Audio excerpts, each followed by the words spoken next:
اب وضو کا طریقہ سماعت فرمائیے۔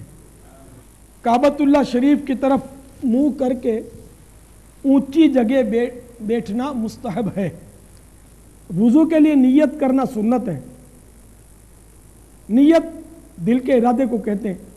دل میں نیت ہوتے ہوئے زبان سے بھی کہہ لینا افضل ہے، لہذا زبان سے اس طرح نیت کیجئے: میں حکم الہی عز و جل بجا لانے اور پاکی حاصل کرنے کے لیے وضو کر رہا ہوں۔ بسم اللہ کہہ لیجئے کہ یہ بھی سنت ہے، بلکہ بسم اللہ والحمد للہ کہہ لیجئے کہ جب تک باوضو رہیں گے فرشتے نیکیاں لکھتے رہیں گے۔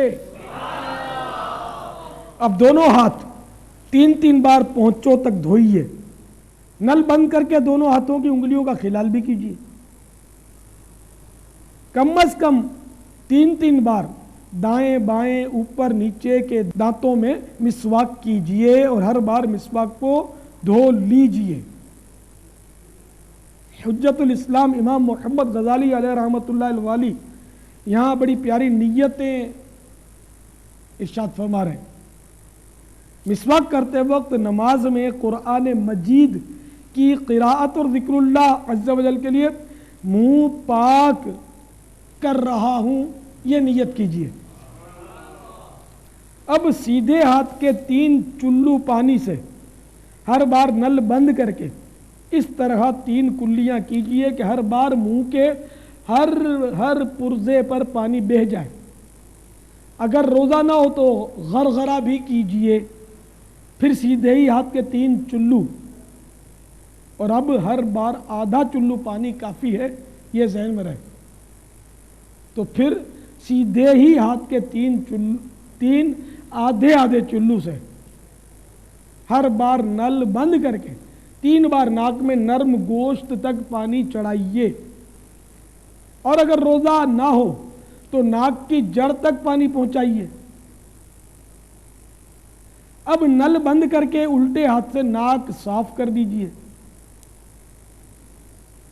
اور چھوٹی انگلی ناک کے سوراخوں میں ڈالیے۔ 3 بار سارا چہرہ اس طرح دھوئیے کہ جہاں سے عادتاً بال اگنا شروع ہوتے ہیں وہاں سے لے کر تھوڑی کے نیچے تک، اور ایک کان کی لو سے دوسرے کان کی لو تک ہر جگہ پانی بہہ جائے۔ اگر داڑھی ہے اور احرام باندھے ہوئے نہیں ہیں تو نل بند کرنے کے بعد اس طرح خلال کیجئے کہ انگلیوں کو گلے کی طرف سے داخل کر کے سامنے کی طرف نکالیے۔ پھر پہلے سیدھا ہاتھ انگلیوں کے سرے سے، یہ انگلیوں کے سرے یہ کہلائیں گے، انگلیوں کے سرے سے دھونا شروع کر کے کونیوں سمیت 3 بار دھوئیے، اور آدھے بازو تک دھونا مستحب ہے۔ اکثر لوگ چلو میں پانی لے کر پونچے سے 3 بار چھوڑ دیتے ہیں کہ کونی تک بہتا چلا جاتا ہے، اس طرح یہ پانی لیا اور یوں 3 بار کرتے ہیں، پھر الٹے ہاتھ کا بھی اسی طرح 3 بار کرتے ہیں۔ تو اس طرح کرنے سے کونی اور کلائی کی کروٹوں پر پانی نہ پہنچنے کا اندیشہ ہے، لہذا بیان کردہ طریقے پر ہاتھ دھوئیے۔ اب چلو بھر کر کونی تک پانی بہانے کی حاجت نہیں، بلکہ بغیر اجازت صحیحہ ایسا کرنا یہ پانی کا اسراف ہے۔ اب نل بند کر کے سر کا مسح اس طرح کیجئے کہ دونوں انگوٹھوں اور کلیمے کی انگلیوں کو چھوڑ کر دونوں ہاتھ کی 3 انگلیوں کے سرے ایک دوسرے سے ملا لیجئے اور پیشانی کے بال یا کھال پر رکھ کر کھینچتے ہوئے گدی تک اس طرح لے جائیے کہ ہتھیلیاں سر سے جدا رہیں، پھر گدی سے ہتھیلیاں کھینچتے ہوئے پیشانی تک لے آئیے۔ کلیمے کی انگلیاں اور انگوٹھے اس دوران سر پر بالکل مس نہیں ہونے چاہیے، پھر کلیمے کی انگلیوں سے کانوں کی اندرونی سطح کا اور انگوٹھوں سے کانوں کی باہری سطح کا مسح کیجئے، اور چنگلیاں یعنی چھوٹی انگلیاں کانوں کے سوراخوں میں داخل کیجئے، اور انگلیوں کی پشت سے گردن کے پچھلے حصے کا مسح کیجئے۔ بعض لوگ گلے کا اور دھلے ہوئے ہاتھوں کی کونیوں اور کلائیوں کا مسح کرتے، یہ سنت نہیں۔ سر کا مسح کرنے سے قبل ٹونٹی اچھی طرح بند کرنے کی عادت بنا لیجئے۔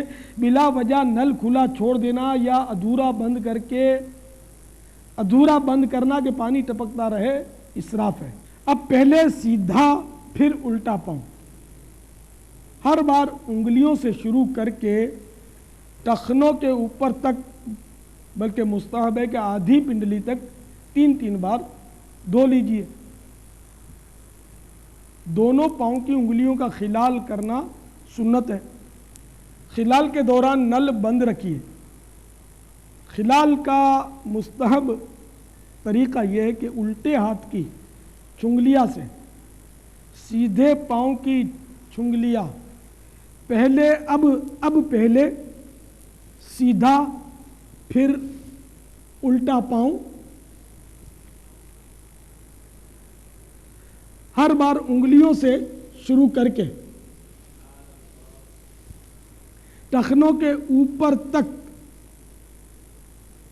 ٹخنا اس کو بولتے ہیں، ٹخنوں کے اوپر تک، بلکہ مستحب ہے کہ آدھی پنڈلی تک 3 بار دھو لیجیے، آدھی پنڈلی، ٹھیک ہے۔ دونوں پاؤں کی انگلیوں کا خلال کرنا سنت ہے۔ خلال کے دوران نل بند رکھیے۔